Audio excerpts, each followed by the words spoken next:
President has ordered flags to be flown at half-staff in memory of today's victims. Now, coping with a tragedy like this can be overwhelming, as we saw. It's even too emotional for the president and Americans all across the country. How to make any sense of this and how do we deal with the horror of it? Dr. Dale Larson is a professor of counseling at Santa Clara University. He gave analysis after the Virginia Tech shooting, and sadly, we must seek his insight once again tonight. Thank you so much for coming. Thank you, Brent. Let's begin with the children. These are very young children who saw horrific things today. Many of them are scared. What are they going to go through in the coming hours, days, and weeks? And how do we help care for them? Well, they're really going to be traumatized. The children who are closest to the epicenter of all this will be the most affected, but everyone in the school, this trauma is rippling out through the entire nation, but the town of Newtown and the children there at the school and the teachers will all be very severely impacted. You have to really watch them. The first month or two, you can expect the very predictable kinds of post-traumatic kinds of symptoms of anxiety and concerns, and will there be somebody at the school today? Do I have to worry today? Maybe sleeplessness and all kinds of other things going on. But then we have to track them and see over time. You know, after Columbine, it was 1.5 years later that people were still seeking help, talking about their issues. I had a student in my class at Santa Clara who had been at Columbine, and what she shared years later was just so intensely powerful. So this is going to be something that we have to monitor over time with these children. They're going to be severely impacted. Yeah, I think it's one of those things where people say you might not ever recover from it, but somehow you kind of learn to deal with it. And I liken it to the death of a parent or a loved one, and it sticks with you. And right when you think, okay, I've got this under control and I've moved on, as you mentioned, 1 year or 2 later, it comes back up again. They're living in a different world. They're living in a world where these kinds of things happen. I grew up in a world where these kinds of things didn't happen, and I think you probably did as well. So they really have a different worldview, and it includes really terrible things happening, and that's a different kind of place to be as you grow and develop. Yeah, and let's talk about, you mentioned how this spreads out. So you've got the children and the teachers who were there, and they were impacted right there on the scene.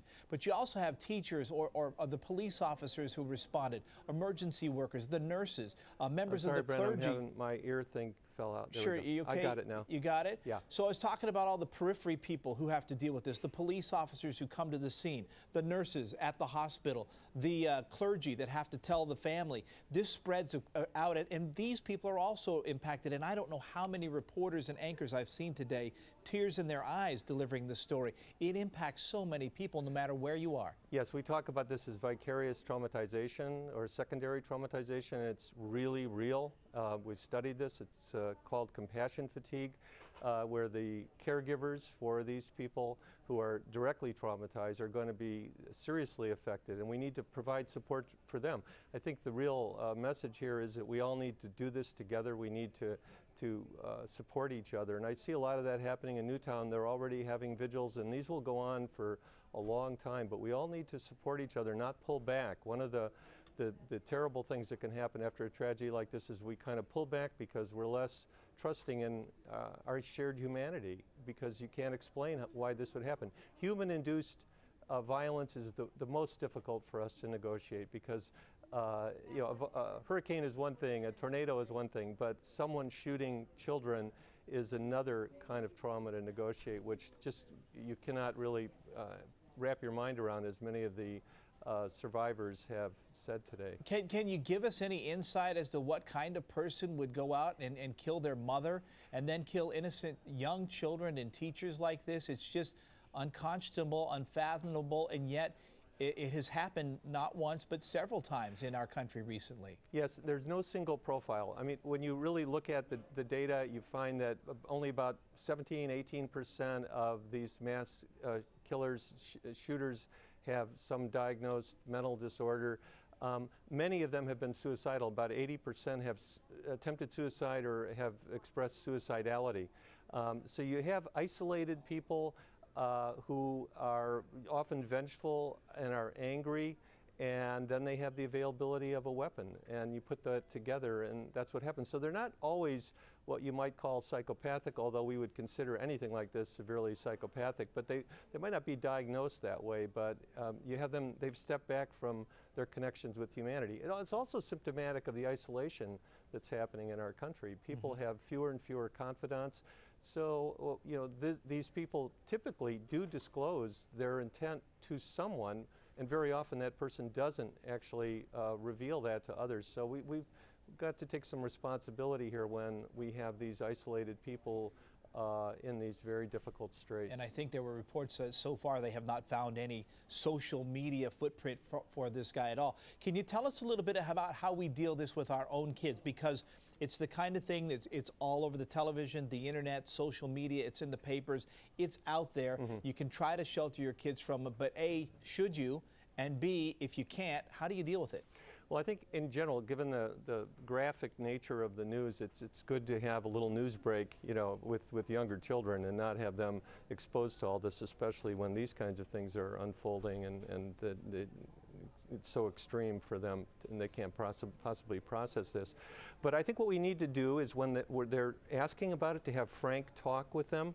Talk frankly with them. There are bad people, there are people who do these things, but there are not many of them. It does not happen, hardly ever happens. School is a safe place, which it really is, but this can lead people to conclude that it's not a safe place, and kids' imaginations can go wild and be very fearful. So we'd have to have frank talk, conversations as they come about. So to really listen, be empathic with your child, and see where they're at. If they look frightened unnecessarily, if they're seeming to have a lot of scary thoughts or nightmares, it's time to talk to them and see what's going on with them and offer them that kind of secure base that they really need. Secure base is the best response in trauma. So they need to restore that sense of a secure base that the parent provides and other caregivers. Let me ask you this real quick. You know, we hear so much about how kids are really resilient and they seem to bounce through some of these things amazingly well. Is that true, or is it, you know, the kids might seem like they bounce back the next day and they're playing and stuff, but you really got to watch them because, as we mentioned before, it can kind of crop up later? You do have to watch them, and yes, they are resilient. When kids who've been in very difficult, awful situations, you follow them over the course of their life, and they often do quite well. But there are also some residual effects from events like this, and especially the kids who were at the epicenter of all this. They are going to have some struggles, and we have to really pay attention to them and provide support for them as their lives go on. And it could pop up in 3 months, 6 months, a year and a half. It's going to take some time to see what the after effects of this horrific day are. All right, very good. Dr. Dale Larson, thank you so much. Tragically, we needed your insight today, but thank you for coming. Thank you. Obviously, we have a lot of reflecting and healing to do tonight.